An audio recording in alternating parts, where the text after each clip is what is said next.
From Anshe Sfard Beth El Emeth Congregation, it's time to take 10 Minutes for Torah with Rabbi Joel Finkelstein. Welcome to our discussion of Parashat Naso, the value of peace. We find in the Parsha that speaks of the priestly blessings, the Birchat Kohanim. There, the final blessing is, Yisa Hashem panav elecha, may God lift His face to you, Yasem lecha shalom, may He grant you peace. So the final blessing of the Birchat Kohanim, the priestly blessings, seems to be peace.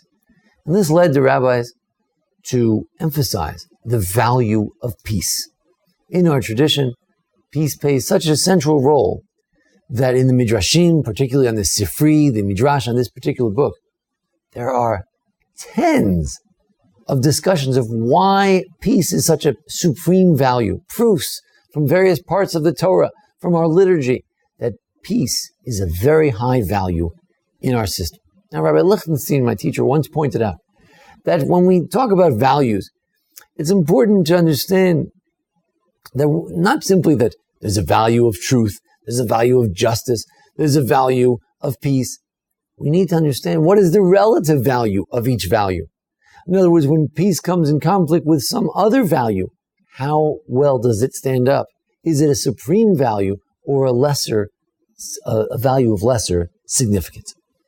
Well, the Midrashim praise the idea of shalom over and over again. Here are a few samples. Gadol HaShalom nishnitan lo avei Torah. That shalom must be a great blessing, because those who love Torah are blessed with it. As it says, Shalom Rav lo avei Toratacha. So we say every morning in our davening, it says in Tehillim, that there's great peace to those who love Torah. Another idea, Gadol HaShalom shebo nigbala Eretz Yisrael. The peace must be very grand and great, because it's with peace that the borders of Israel are delineated. What does that mean? That one day God blesses us, that Hasam Gvulech Shalom, your borders have been given to be borders of peace. We hope that should be fulfilled soon in our days. Or Gadol Shalom Shein Sichato Shel HaKadosh Baruch Hu Diburo El Shalom. All the ways of God are shalom, as it says in the Proverbs. All the ways of God are shalom. V'chol netivoteha shalom. Another idea, that when Mashiach comes, the peace is so great that that's the main thing He's going to do. Mashmiya shalom, the role of the Messiah is to come and bring messages of peace. That's how great it is. They say peace is so great because even in war, you call out for peace. As the Torah says, when you go to war, you need to call out the shalom, to ask the neighboring country to declare a peace with it, and then you won't have to fight the war. He says, the peace is so great. Our prayers end with shalom. The last blessing of the 18 blessings. And the sacrifices end on shalom. Because when we have sacrifices, we have olah, chatat, and shlamim. The shlamim, the peace offerings, are the last of the sacrifices. And the blessings in our parsha, the blessings of Birkat Kohanim, it ends in peace. So peace is a very important value. And we know, of course, that God changed His words. God lied a little bit, fibbed a little bit when He spoke to Sarah, not saying that she was old. He spoke to Abraham. He did not mention that Sarah said that Abraham was old. God fibbed a little bit for the sake of peace. We can even erase the name of God, as what discusses in this week's Parsha, when we try to determine whether the woman was indeed unfaithful to her husband. We erase God's name, because even God's name can be erased for the sake of peace. When it comes up against other values, when shalom is confronted with other values, shalom wins. The value of peace wins out. Now, what do we mean by shalom? What is shalom? So if you look at the different commentaries this week, Ibn Ezra takes the view, he says that lo yiga b'chara, nothing bad will happen to you. Lo me'even, lo michaya ra'am, lo me'oyev, no rocks will hit you, no wild animals will hit you, no enemy will attack you.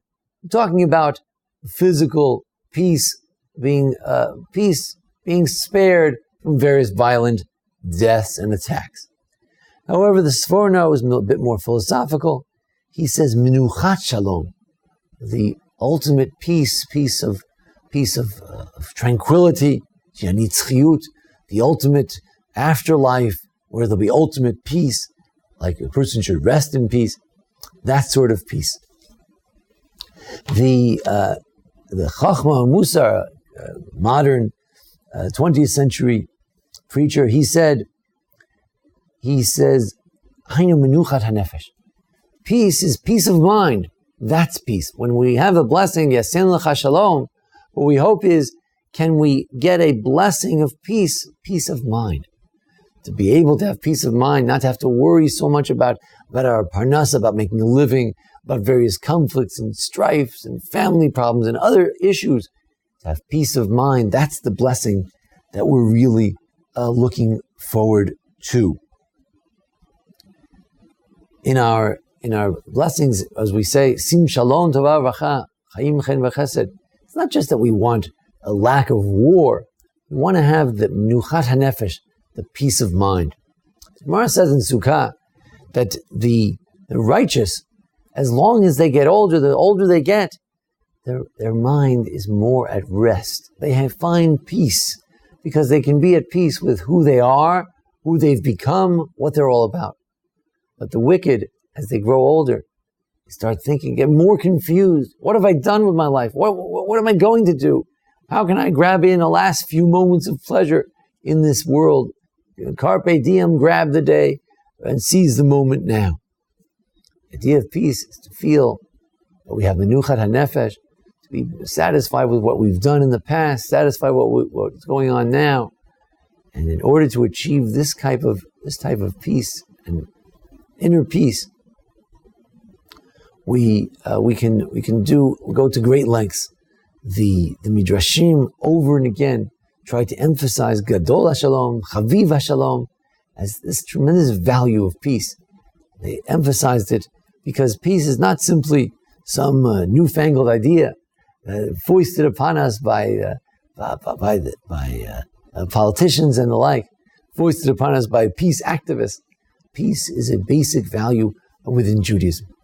Of course, it has to be balanced with our need to have an actual country, to have a country where you can exist, where you can thrive, where you can expand on the Jewish values as they are, to have a place where you can have national, personal expression of who we are. We can't abandon our land, our heritage, our desire to have a place where we can be as Jews. But once we have the Gvulei Shalom, once hopefully we have those boundaries of peace, which hopefully will be found soon in our day, then hopefully we have the Menuchat HaNefesh, the peace of mind. The Rambam said the reason we're looking forward to the Mashiach coming one day is not so we can lord over other nations, God forbid, but rather look forward to a peace one day so that we'll have physical peace from, as Ibn Ezra says, from enemies. And when we have that peace, hopefully we can have peace of mind as well. That's the ultimate peace we're looking forward to, is peace of mind. To be able to think, to be able to learn and grow, come closer to Hashem without distraction, without the distraction of, God forbid, war. I hope indeed, we should all be blessed with peace. Thank you for joining us here at our discussion of Parshat Naso. And thank you to Jason Lefkowitz for making today's presentation possible. Join us again here at the Anshe Sfard Beth El congregation here in Memphis, Tennessee. And you can look at further past archives of our various discussions of the Parsha and the upcoming holidays. Wish everyone Chag Shavuot Sameach, a happy holiday. And as we learn throughout the year, Zecher Nishmat, for in the memory of my father, Harini Kaparat Mishkavo, Baruch ben Chaim Shmuel, may his memory be blessed. Thank you for joining us. This has been 10 Minutes for Torah with Rabbi Joel Finkelstein.